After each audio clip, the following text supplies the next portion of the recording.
Chapter 32. The pass list is out. With the end of June came the close of the term and the close of Miss Stacy's rule in Avonlea school. Anne and Diana walked home that evening feeling very sober indeed. Red eyes and damp handkerchiefs bore convincing testimony to the fact that Miss Stacy's farewell words must have been quite as touching as Mr. Phillips's had been under similar circumstances 3 years before. Diana looked back at the schoolhouse from the foot of the spruce hill and sighed deeply. "It does seem as if it was the end of everything, doesn't it?" she said dismally. "You oughtn't to feel half as badly as I do," said Anne, hunting vainly for a dry spot on her handkerchief. "You'll be back again next winter, but I suppose I've left the dear old school forever. If I have good luck, that is. It won't be a bit the same. Miss Stacy won't be there, nor you, nor Jane, nor Ruby probably. I shall have to sit all alone, for I couldn't bear to have another deskmate after you. Oh, we've had jolly times, haven't we, Anne? It's dreadful to think they're all over." 2 big tears rolled down by Diana's nose. "If you would stop crying, I could," said Anne imploringly. "Just as soon as I put away my hanky, I see you brimming up, and that starts me off again. As Mrs. Lynde says, if you can't be as cheerful as you can. After all, I dare say I'll be back next year. This is one of the times I know I'm not going to pass. They're getting alarmingly frequent.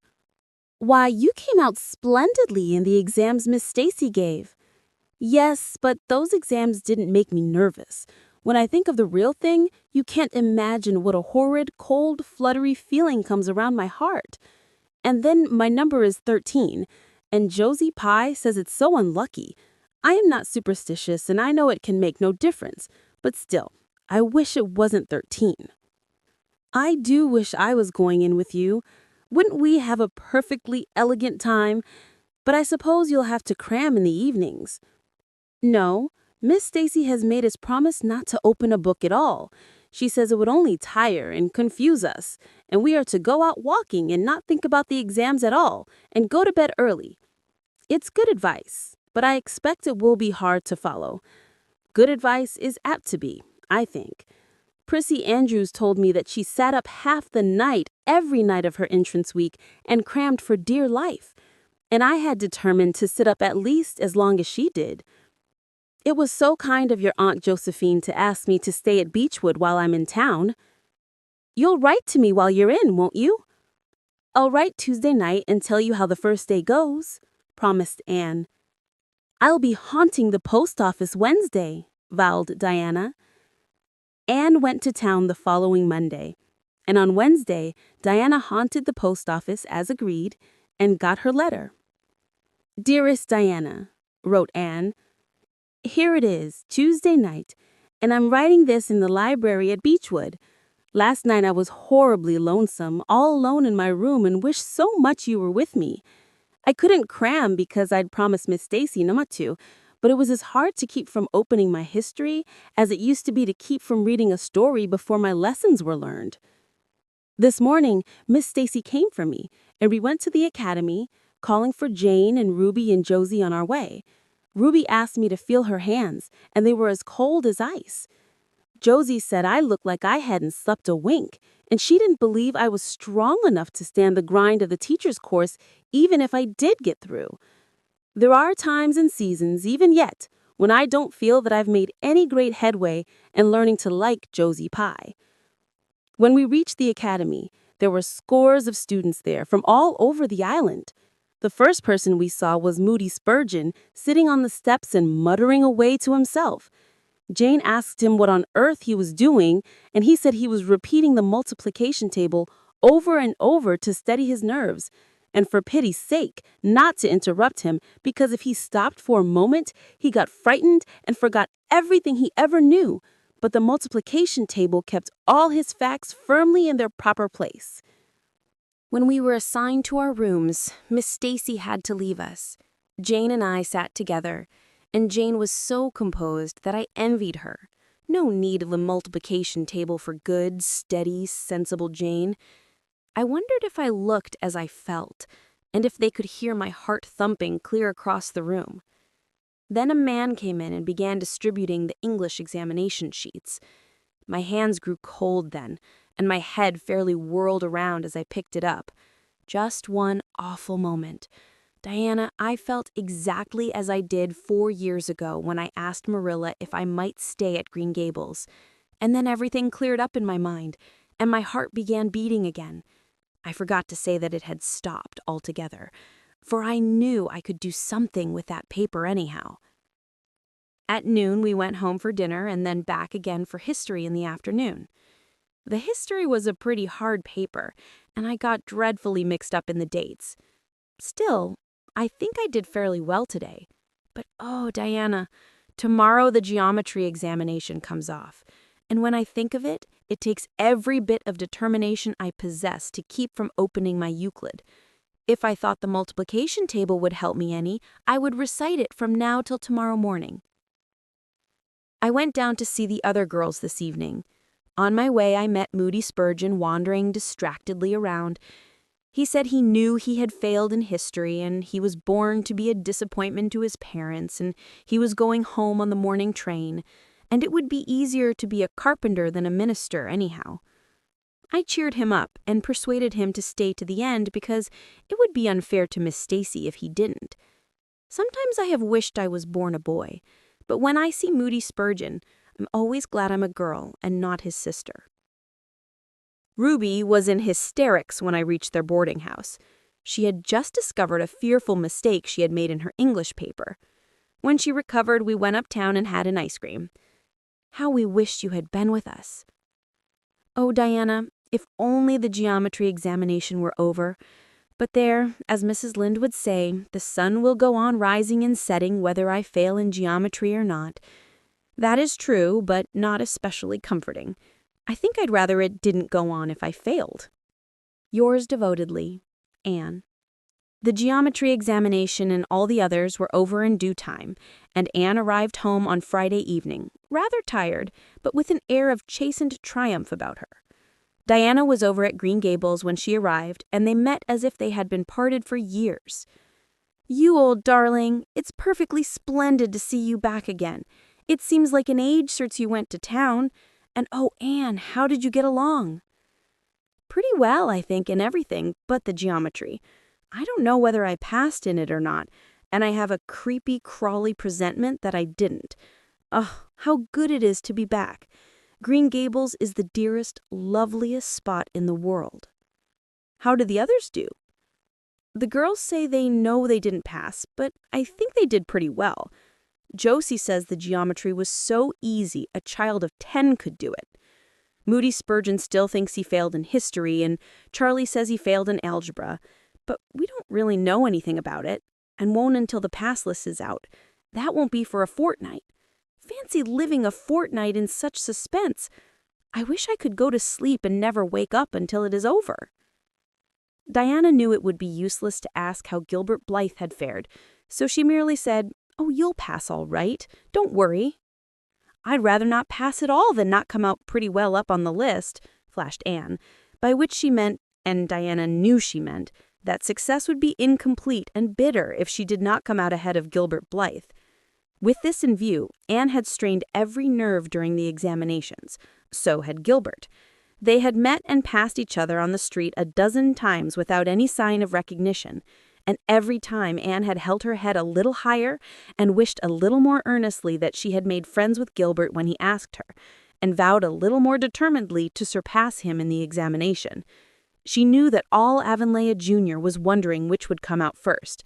She even knew that Jimmy Glover and Ned Wright had a bet on the question, and Josie Pye had said there was no doubt in the world that Gilbert would be first, and she felt her humiliation would be unbearable if she failed. But she had another and nobler motive for wishing to do well. She wanted to pass high for the sake of Matthew and Marilla, especially Matthew. Matthew had declared to her his conviction that she would beat the whole island. That, Anne felt, was something it would be foolish to hope for in the wildest dreams. But she did hope fervently that she would be among the first 10 at least, so that she might see Matthew's kindly brown eyes gleam with pride in her achievement. That, she felt, would be a sweet reward indeed for all her hard work and patient grubbing among unimaginative equations and conjugations. At the end of the fortnight, Anne took to haunting the post office also, in the distracted company of Jane, Ruby, and Josie, opening the Charlottetown dailies with shaking hands and cold, sink-away feelings, as bad as any experienced during the entrance week. Charlie and Gilbert were not above doing this too, but Moody Spurgeon stayed resolutely away. "I haven't got the grit to go there and look at a paper in cold blood," he told Anne. "I'm just going to wait until somebody comes and tells me suddenly whether I've passed or not." When 3 weeks had gone by without the pass list appearing, Anne began to feel that she really couldn't stand the strain much longer. Her appetite failed, and her interest in Avonlea doings languished. Mrs. Lynde wanted to know what else you could expect with a Tory superintendent of education at the head of affairs. And Matthew, noting Anne's paleness and indifference and the lagging steps that bore her home from the post office every afternoon, began seriously to wonder if he hadn't better vote grit at the next election. But one evening the news came.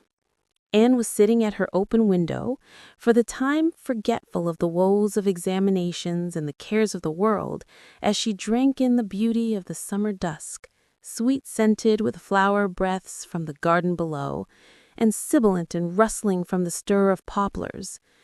The eastern sky above the firs was flushed faintly pink from the reflection of the west, and Anne was wondering dreamily if the spirit of color looked like that, when she saw Diana come flying down through the firs, over the log bridge, and up the slope, with a fluttering newspaper in her hand. Anne sprang to her feet, knowing at once what that paper contained. The pass list was out. Her head whirled, and her heart beat until it hurt her. She could not move a step.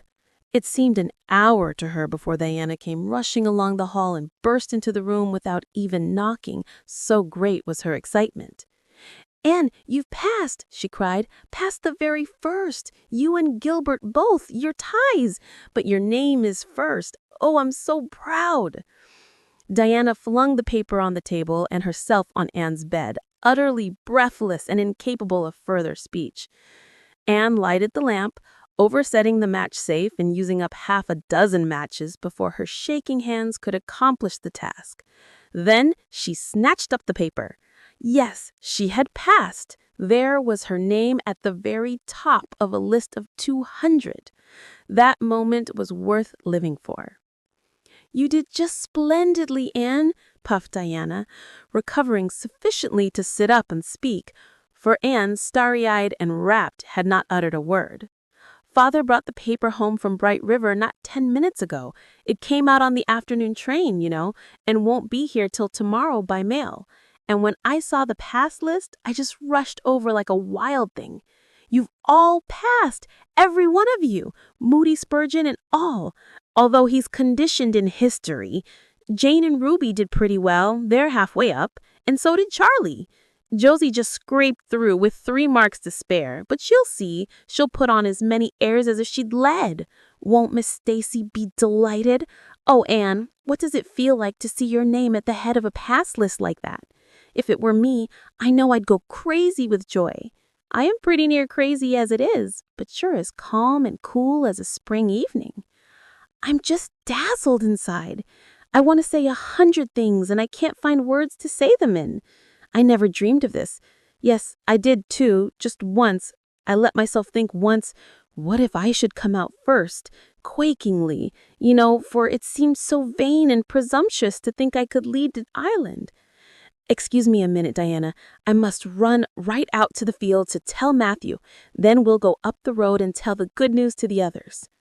They hurried to the hay field below the barn where Matthew was coiling hay, and as luck would have it, Mrs. Lynde was talking to Marilla at the lane fence. "Oh, Matthew, I've passed, and I'm first, or one of the first. I'm not vain, but I'm thankful." "Well, now, I always said it," said Matthew, gazing at the pass list delightedly. "I knew you could beat them all easy." "You've done pretty well, I must say, Anne," said Marilla, trying to hide her extreme pride in Anne from Miss Rachel's critical eye.